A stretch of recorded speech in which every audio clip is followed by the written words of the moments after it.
facts. Bravely we prove in our striving, trudging together each day. Where there's a will, there's a way. The views and opinions expressed on Trudging Together are solely those of the host, co-host, and our guests. They do not necessarily reflect the views of any organization, fellowship, or other entity, and definitely not your boss, your neighbor, or that one guy in your home group. The content of this program is not intended to replace medical, psychological, or professional advice. If you're looking for that, please seek guidance from qualified professionals who spent way too many years in school. What you'll hear here is based on lived experience, recovery journeys, and the occasional bad coffee-fueled joke. Trudging Together is not affiliated with any 12-step fellowship. We are simply people sharing our stories and walking this path together, one day at a time. Thank you for joining us, and remember, recovery is serious business, but that doesn't mean we can't laugh along the way. It's Friday. I was about to take a drink of my talking juice. I had to time it right. So, here we are. Me drinking my talking juice. Almost lost my voice the other day. I had talked so much. Morning, Michelle.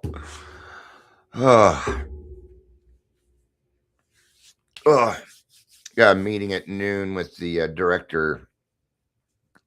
All right, so I usually talk with the CEO, but of Community Reach Center, it's where we were doing our Wednesday meetings. We're going to talk at noon and see what we can do. No, I'm not restarting the meeting or anything. We're just seeing what the needs are. We're going to see if we can try and fill them. Yeah. Honestly, I'm just filling up my day talking with people that kind of do what I do. I don't know what's going to come out of it. I'm not really expecting anything to come out of it except, meeting another person in the industry. That's usually where I start. A lot of what we do takes trust, and we got to get to know each other a little bit first, make sure that, that we have the right intentions. Well, not necessarily the right intentions, but the same intentions. Yeah. Let's talk about safe spaces for a second. Let's talk about safe spaces. People seem to talk about this a lot. Did a lot of work with safe spaces. I will tell you this. The most unsafe place to share your stuff is social media. It's the worst place to put it because what you're going to get is a ton of opinions. Nobody really remarks on my stuff, so it doesn't. But if you have more followers than me, let's say you have a shit ton of followers, yeah, you're going to hear it. All right. If you go to an AA meeting and I guess we're doing it at 1:00. Okay, good. I got more time. Yay. All right. Not a safe space for that. Our AA meetings, our peer support meetings, safe? No. No, alcoholics and addicts are judgmental people. I know I'm being judged. I know I am. Might be good, might be bad. See, I get intrusive thoughts too. So don't worry about that. Don't concern yourself too much with it. All right. But really only you can be your own safe space. Now there's going to be people that you feel safe around. That's a little different. Is Dion a safe space? I try and make the grassroots AA meeting a safe space for people. Right? But I can't control everything. I can't control your triggers, your emotions, your actions. That is going to be entirely up to you. All right. So choose your safe space. But it's got to start with you. If you want a safe space, what I would recommend is working on your own self-esteem. Right. Amber says cabin is a happy place, and that's probably a safe space for you. Okay? Because why? Because there's no people around. What makes a safe space unsafe? People. Nothing else. People. All right. So find those few closed mouth friends in your life. Morning, Amber. You're going to need a few closed mouth friends. Okay. I have a group of accountability buddies. It includes my sponsor, my therapist, a few people here, my wife. All right. These are closed mouth friends. All right. And even then, I was talking to a closed mouth friend yesterday. They found out something new about me that they didn't know. All right. I might announce it here. Sorry. Ain't going to happen. You two already know, so don't worry about it. Oh, no way. All right. All right. Because I was looking up the dad jokes, but there's something really ironic. Okay. One time I woke up. I should repeat this. Let me start that over. One day I came to because I was still drinking. Okay. I couldn't find my wallet. Couldn't find it. Didn't know where it was. Looking all around. Where's my wallet? Because I'm the kind of guy, I put shit back exactly where it got. Even when I was drunk, my wallet, my keys, everything always goes in the same place. Okay. That includes my nail clippers. You move my nail clippers and you're probably going to get your ass reamed. I know it sounds weird, but I didn't get much in life. So the stuff I do have, I'm kind of fucking selfish about. Right. So finally I broke down, went to the wife. I'm like, do you have any idea where my wallet is? And she said, yeah, you made me put it in the freezer last night. I shit you not. This is a true story. And I said, oh, I must have wanted some cold hard cash this morning. That was so you know what time it is? You know what time it is? It's time for Dion's Daily Funnies. Let's get to the first joke here. Why did the man put his money in the freezer? He wanted cold hard cash. Smart man. I went to go get some more laugh tracks and stuff this morning. I tried to get some kids ones. But I only had 5 minutes and I guess I had already taken my allotment. So everything's free for a minute.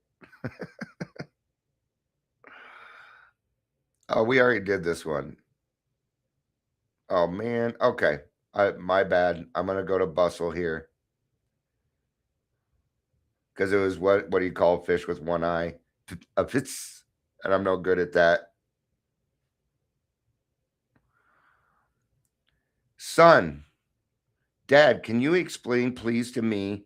Dad, can you please explain to me what a solar eclipse is?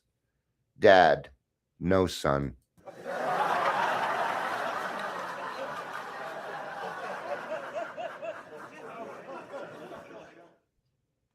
Why did the man fall down the well? He couldn't see that well. He didn't see that well or that well, and he just couldn't see that well, right? I once submitted 10 puns to the joke competition and really thought with that many, one was sure to win.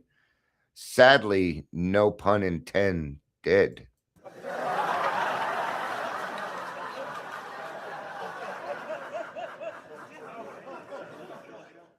Where do you take someone who's been in a peekaboo accident? The ICU.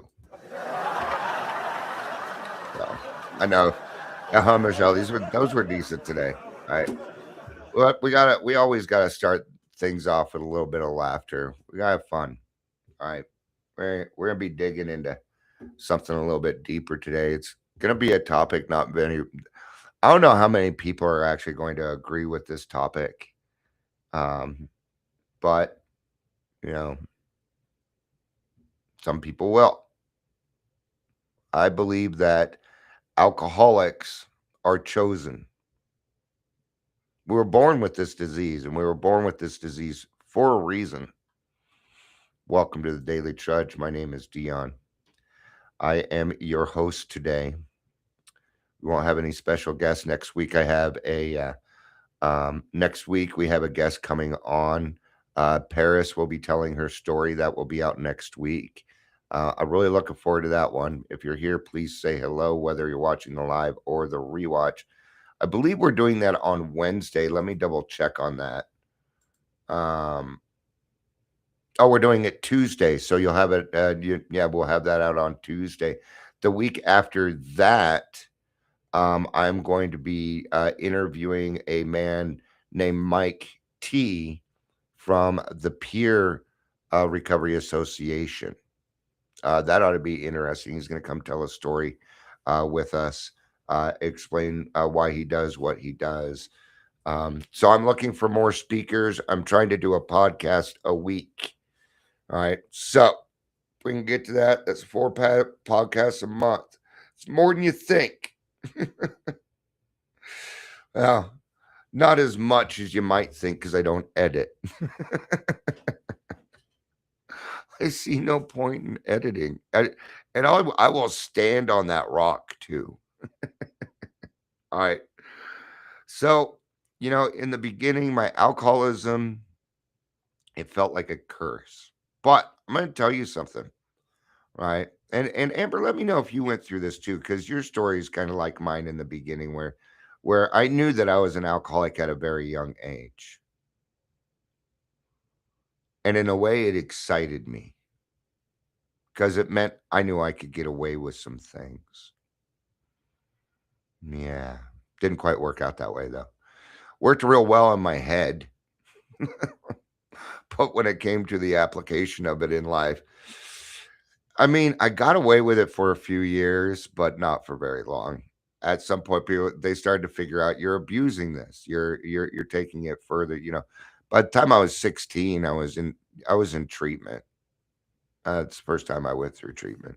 I've been through treatment once. Actually, that's not true. I was in the Phoenix concept for a year, so twice. First time was 28 days. Actually, I think it was 45 days. All right. The second time was a year-long program, and I went all the way through it. Yep.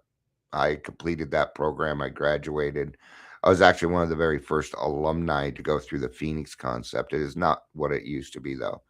Right. So at first, I really thought that my alcoholism was a curse. It landed me on the street. It creates bad things. Okay.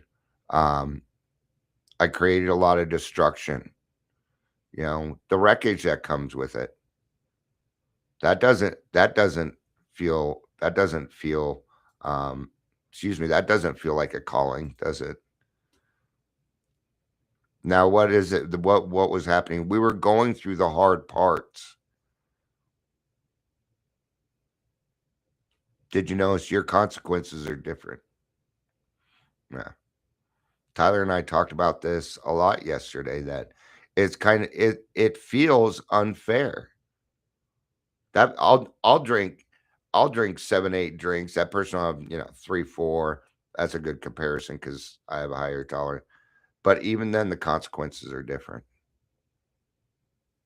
Especially once you were tagged with alcoholism, right? There's a lot of stigma out there. So when for a couple of years, I was trying to get sober. And I kept ending up because detox didn't help with. I mean, they made sure you were safe, but they didn't really help with withdrawal management. You have to do that at the ER. And what they did is, I kept trying and trying and trying, and they marked my chart as a pill seeker, and they deemed me an opiate addict also. And I've never been addicted to opiates. Just haven't. All right. I needed it. Okay. Now they won't let you go home with it. That makes sense. You can't trust an alcoholic. You can't trust an alcoholic with Ativan alone while they're in early recovery. I'm sorry, but you can't. I don't care who you are. Now that doesn't mean Because what? It didn't matter. I was looking for relief, right? So, in a way, I was chasing it because it gave me relief, but it helped me get to the other side, right? I also had to take Ativan while I was going through the first part of my PTSD. Yeah, I had and I trusted myself with it, but just to be accountable, I gave it to my wife, and when I needed it, I went to her because I knew that I would have to be pretty bad before I asked her. So, yeah, the relationships, the jobs, the trust, the health, the shame, the lies, the self hate, feeling spiritually dead, walking around like you're just a big meat sack, you know. And I'm sure that you have too. I've been through a lot of hard things in my life. There's not much. Um, I have 5 mental illnesses. And honestly, I'm going to tell you, I don't quite believe that. I don't. I don't totally agree with it. I believe it, but I don't know that I really, you know, agree because some of these things kind of go together. Is it just unregulated emotion? Who knows, right? I mean, how many times, when you go to a meeting, how many times do you hear, especially with the newcomers, I wish my kids would come back. I wish I could just build trust with people. I wish I could just, okay. Well, you can, but it's going to take time. It's going to take a lot of fucking effort. All right. So let's kind of take a look at this though. Okay. Now, I am the scapegoat of the family. I'm the black sheep of my family. You probably are too. We've talked about the dysfunctional family here a lot. You were either the clown or you were the scapegoat. You might have been the lost child too.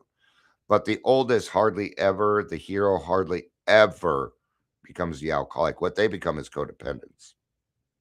And then they're very good at it too. They're very good at saving people. Hero. Yeah. We could be heroes if just for one day. Right? We could be heroes.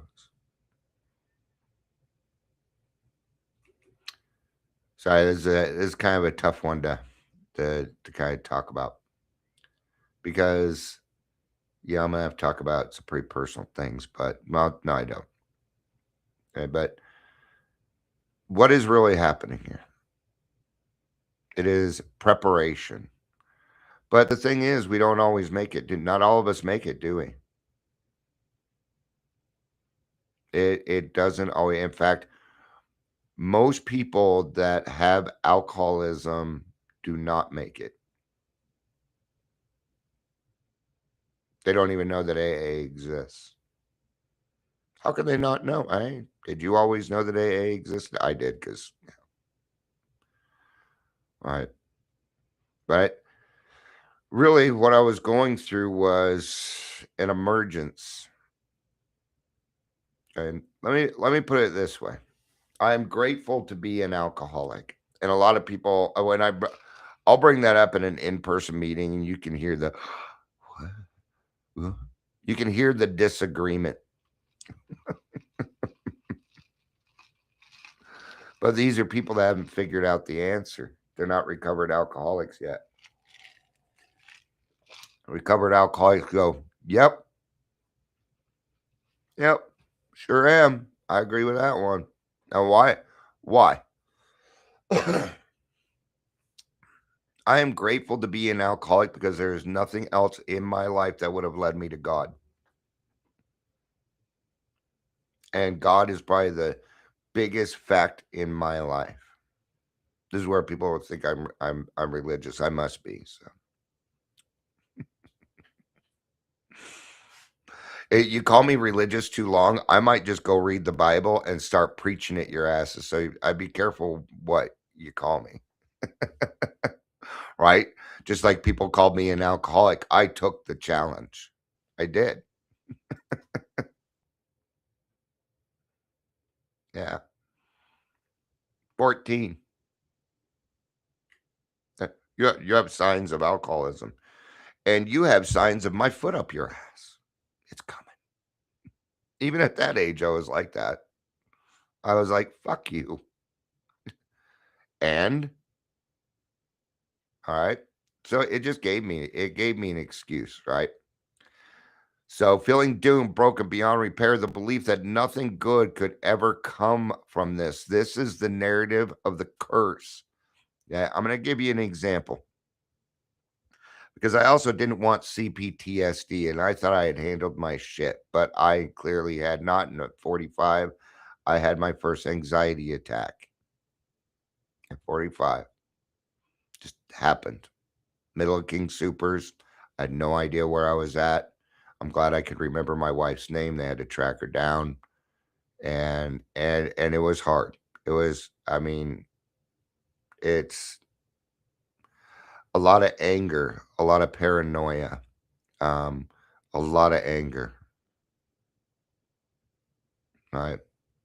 And so I was dealing with this, and I, at one point I'm like, God, this is just unfair. How come every time I turn around, there's something else you want to slap in my face? I mean, I've only been sober a year and a half, and now I'm going through this shit, and I can't get out of the house. Going to a meeting was no, wasn't gonna happen. Yeah, I would have triggered or something. So what I did is I started going live. That's how this started. I started going live so I could help other people that might be going through what I was going through because I knew the answer was part of the answer to this, besides therapy, was getting out of self.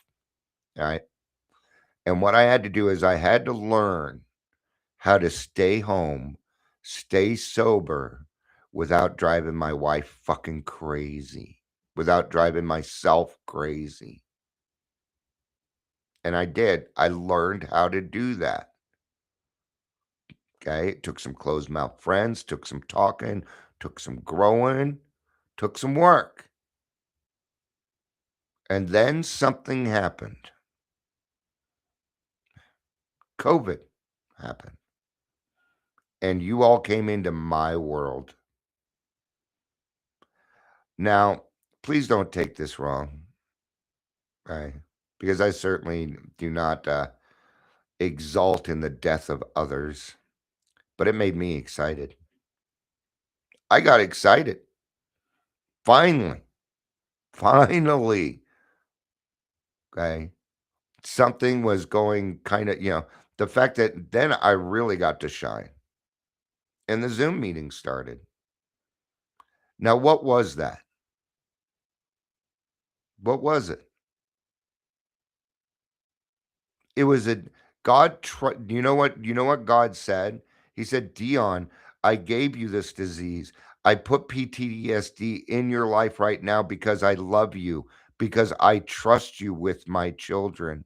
That's what he was trying to say. But because I was in it, I couldn't hear it. It wasn't until it happened that I realized, fuck, now I get it. Now you know what I get to do? Now I work with people with other mental illnesses all the time. The grassroots meeting should just be called the ADHD meeting because I'm sure everybody in that group has ADHD or something. Right? Some people are in the meeting because they're in rural towns and just can't, which I think is really cool. We have a neat group. We have a very eclectic group, which I can appreciate. Right? So see how that arduous thing was actually a gift in a sense. Every time I'm uncomfortable, every time I go through things, it is another opportunity. It is another way. And I'm always looking for more ways, but if they're not centered in the right things, and I tend not to do them. So how the curse becomes a catalyst. Well, the first thing, okay, and what is a catalyst? A catalyst is something that makes something else happen faster. Putting gasoline on a fire. will make it'll make it go higher, but then the wood burns quicker. It is a catalyst. What is the catalyst? God. In this case, God. See, God will do for AA and God will do for us in a matter of months what takes doctors, psychiatrists, psychologists, even the best of them, years to accomplish with us. Months. See how time is different? Everything's different for you. Get used to it. Every time I turn around, I see how much different I am than everyone. Right? And I'm using that as a broad stroke. Now, I don't think I'm terminally unique anymore. But I do see, okay, and even then, I am treated different than a lot of other people. Sometimes people tend to think I don't have feelings or that I don't go through things. People tend to think that my life is constantly happy, joyous, and free. I have an uncle that just went under the knife this morning, man. Okay? Getting ready to come out of major surgery.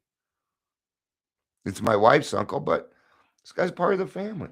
I go through things. Certainly I do. You know? So I'm not here to talk about how I'm different. We're here to talk about how we're the same, right? So alcoholism forces surrender. Most people never experience.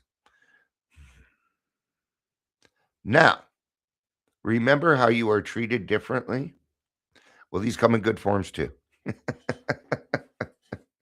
They come in really good forms too. Not everything's bad. No. See, alcohol wasn't the problem, it was the solution. But what did alcohol do? It got us to a place to surrender so we would change. That's what we're going for. So, what was alcohol along? It was a catalyst. It made you seek God quicker. You better be thanking alcohol, huh? This is why we must be neutral to alcohol. Because if I told that to somebody, if you're newer, you're probably going, I fucking hate alcohol. Well, you'll get there. You'll get there. But we need to be neutral. I don't hate alcohol. Okay. That'd be like hating water. What do I hate water? It's just a liquid. All right. Right? It strips away the ego, pride, self-will. Let's surrender. And then before you know it, you're standing in the sunlight of the spirit.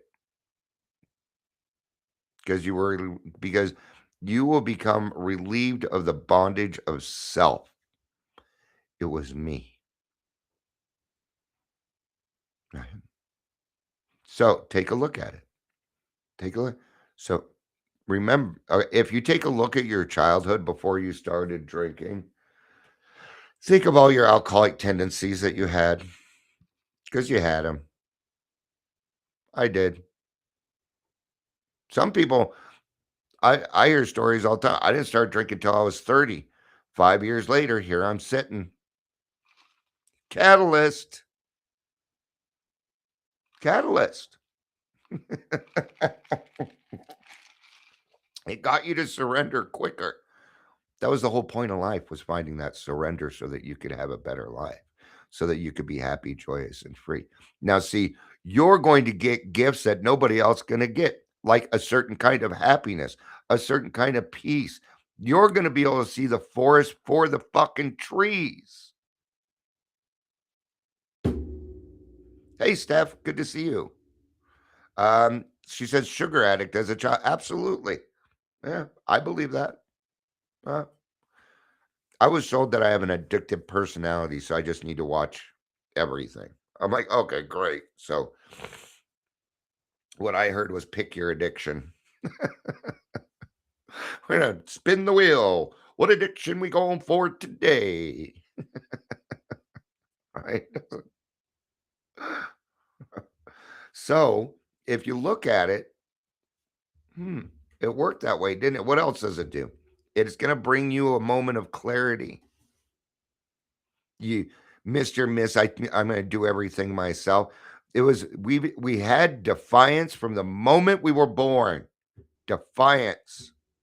My mom said when I was 11 months old, I almost said sober, that when I was 11 months older, oh, I just did it again, older, except I combined old and sober. All right, dyslexia.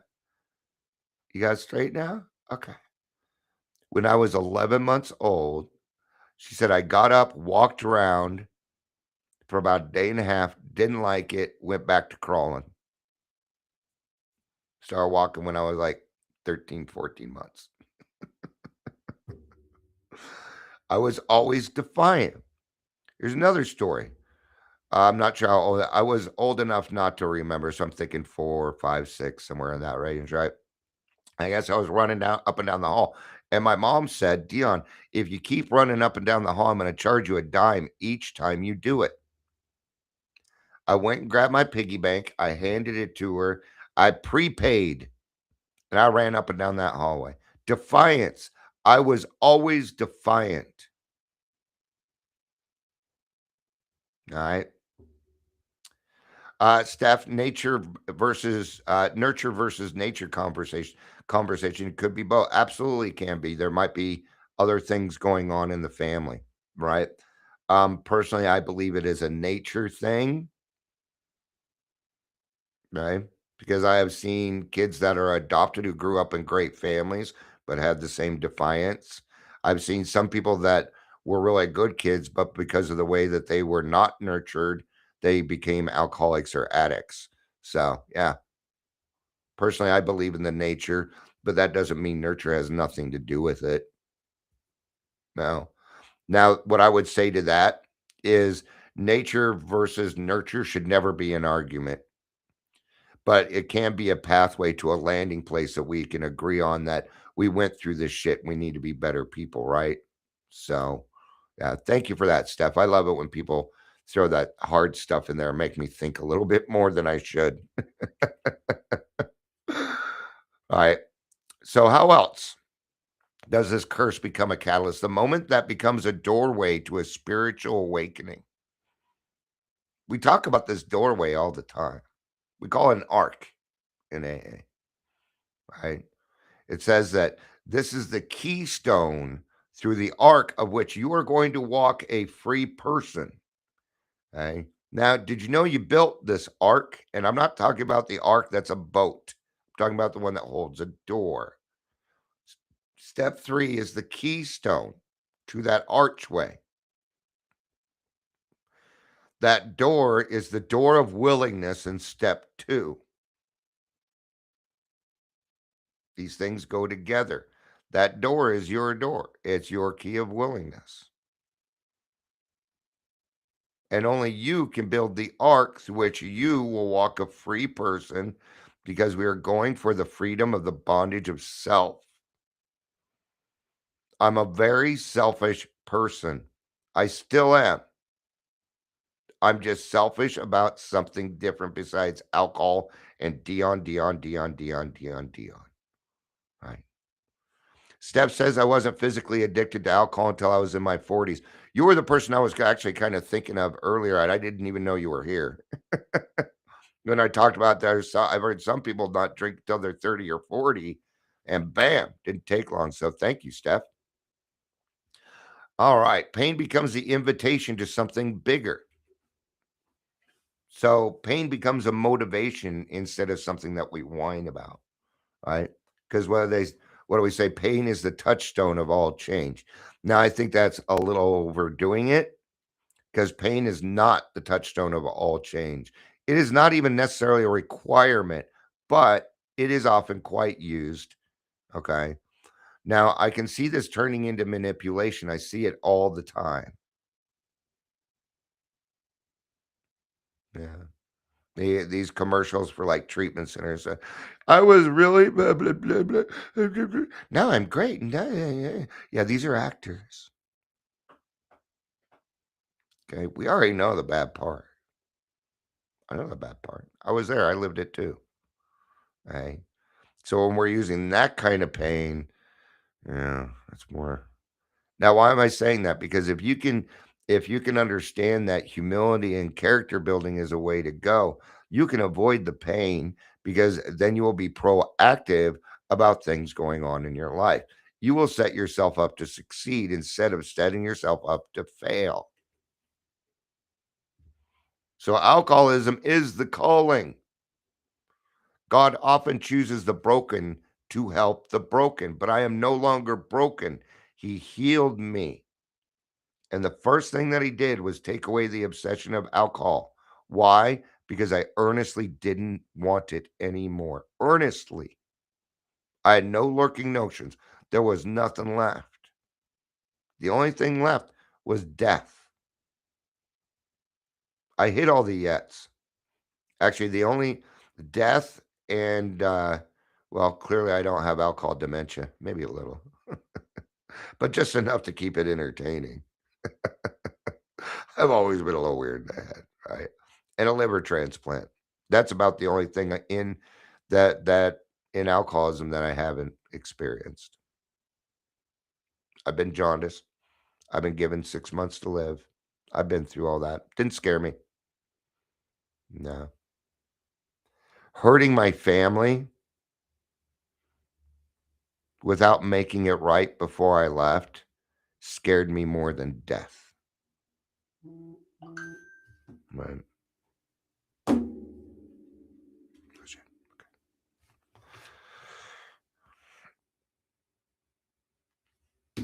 All right. Alcohol. And so God often helps people who have suffered deeply become powerful servants. All right. And then when you get into the fourth and fifth step, um, when you get into the fourth and fifth step, you start to clean away the wreckage of the past. Okay. And once you don't have any shame or blame,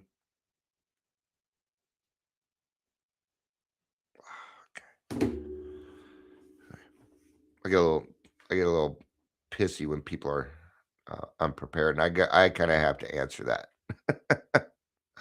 And this is a good point. Steph says childhood trauma opens the door for King Alcohol to come in. Absolutely, it does. Right. So we get through, and since you have no more blame, shame, you don't feel guilt about these things. Now you get to utilize your past to help other people. Hey, I've been there. I know what that's like. In fact, this is what it was like for me. Oh my gosh, your life was like that, so you were like me, and now I'm bringing hope.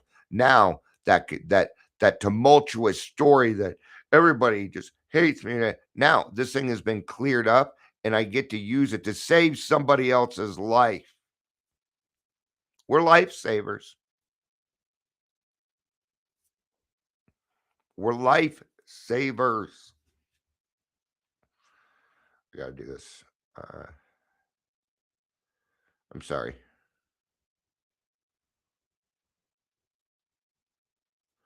I'm gonna have to wrap this up. Uh, yeah, and I feel this way. I feel that we have been chosen, and what I have been chosen to do is to make sure that everybody in my neighborhood, in my community, gets a shot at recovery if they want it. That's really the goal. My job is to make my neighborhood better. My job is to make my household better, a better place, a safe space, a place where people can come and rejuvenate. Um, I hold meetings so that people can get together. I do a lot of service work, but more than anything, I serve. I'm a servant. I'm a vessel.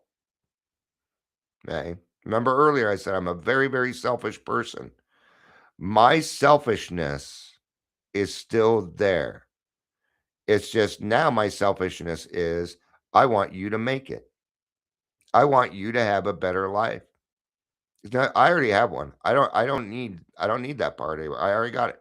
I have plenty of dividends. My cup floweth over with love and acceptance and honesty and willingness and all these principles. And it's so much I get to give them away for free.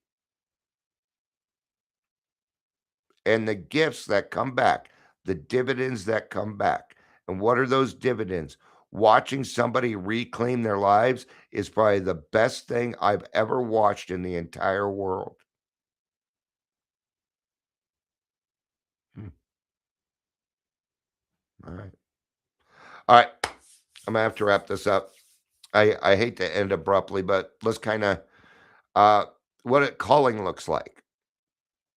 Right? You carry the message without preaching. You speak the truth because you lived it. You show up for others in ways no textbook can teach. Your past becomes a bridge instead of a wound. What else is going on? You don't hide your past, you use it. You listen more than you talk. You walk with purpose, not fear. So what once was a curse. You might be the same thing God uses to lift someone else. Whatever that curse was. Your worst chapters can become someone else's survival guide. So, the reflecting question here is which part of my story is God asking me to use today? And today for me, it's talking about the different ways that how my how my bad past or the bad things that have happened to me were actually God educating me, preparing me for what was coming next. I tell you right now, he's preparing me for something that's coming up. I have no idea what it is, but I've been growing like a weed the last couple of weeks. It's been very uncomfortable and kind of enjoyable. I can be uncomfortable. So I'm, I can tell you right now, I'm always uncomfortable. So, all right. Thank you everybody for being here. A lot of great comments today. This is good talk. I appreciate it. Thank you everybody for being here. I appreciate it. I love you. You know I do. Peace out. And